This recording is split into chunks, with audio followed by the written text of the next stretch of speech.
যেহেতু আমার এখানে কিছু নেই, যা তোমাদের শেখানোর ক্ষেত্রে মাসাজ যদি কোনো ছেলেকে করাও, ঠিক আছে, সবসময় তাকে কি করবে, তার যেটা শর্টস করার পর আমি এই উপর বডিটা মাসাজ করাবো। আমি কি করবো, এখন আমি তাওয়াল দিয়ে আমি ঢেকে দেবো। ঠিক আছে, যখনই মাসাজ থেকে করাবো কি ইউজ করবো, একটা অয়েল ইউজ করতে হবে।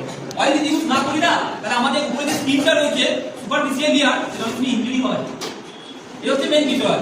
বা মাসাজ ডাইরেক্ট সবসময় হবে আমার টুয়ার্ডস দ্য হার্ট। আমি করাবো কি আছে, স্ট্রোকিং। স্ট্রোকিং আমার পাম্প দিয়ে করাবো। পাম্প দিয়ে কি করে করাবো, দেখে নাও। ও শুয়ে আছে, ঠিক আছে, ওকে প্রথমে এটা হচ্ছে ওয়ার্ম আপ মাসাজ, এটা হচ্ছে ওয়ার্মিং আপ মাসাজ। ঘুমাচ্ছে না, যখন থেকে মাসাজ আমি করাবো, আমি বিষয়টা হচ্ছে আমি কোনো পাম্প দিয়ে আমি কি করবো, এই যে আমার হাত আছে দুটো, এই হাত দিয়ে জাস্ট এই যাবে আমার।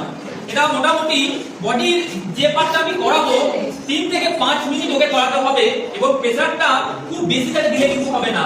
এটা জাস্ট হালকা করে প্রেসার দিচ্ছি, যাতে তার বডিটা আস্তে আস্তে আস্তে একটু ওয়ার্ম আপ হয়। এটা হচ্ছে সুপারফিশিয়াল, এটা হচ্ছে আমাদের স্ট্রোকিং এর যেটা প্রথম পার্ট। ঠিক আছে, এটা বলা হচ্ছে স্ট্রোকিং মাসাজ। মানে আমি পাম্প দিয়ে যাচ্ছে আস্তে আস্তে আস্তে যাচ্ছে এবং পরে এই ঘুরে আসছে।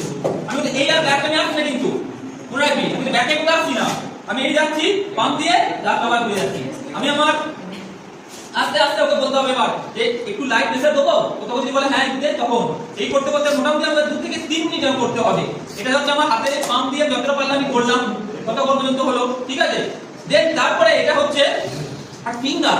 ফিঙ্গার দিয়ে কি করবো, ওটা বলতে পার মুখটা দিয়ে জাস্ট ফিঙ্গার দিয়ে কি করবো, ফিঙ্গার দিয়ে তার যে এই যে দুটো পোরশন রয়েছে না, যে কোনো জায়গায় ফিঙ্গার দিয়ে কি করবো, ফিঙ্গার দিয়ে প্রেসার দেবো না, পাম্প দিয়ে প্রেসার দিছিলাম, ফিঙ্গারটা দিয়ে ঠিক এখান থেকে